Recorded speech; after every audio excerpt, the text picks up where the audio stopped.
Welcome to Samba Samba. Enjoy the video. Open Safari now and focus on the device you use. You'll start in Settings, Safari. This gives direct access to history and website data.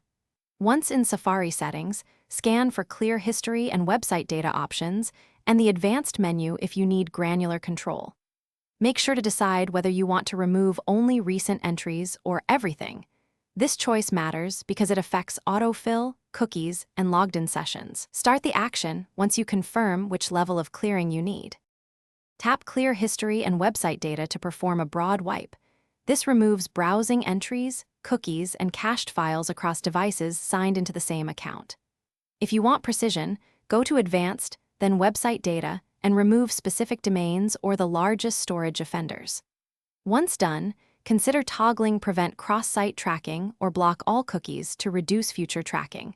That prevents many sites from recreating the same footprint. Remember that stricter settings can affect site functionality, so balance privacy with usability.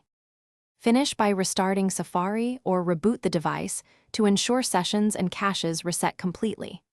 After clearing, re-sign into any sites that lost cookies. Verify saved passwords in settings to speed logins. If history or cookies reappear, sign out of iCloud temporarily, then clear history and website data again, and sign back into iCloud. This removes synchronized remnants. Make sure to test a few pages to confirm the history is gone, and adjust cookie or tracking settings if sites behave unexpectedly. Thanks for watching. Consider subscribing if we helped you.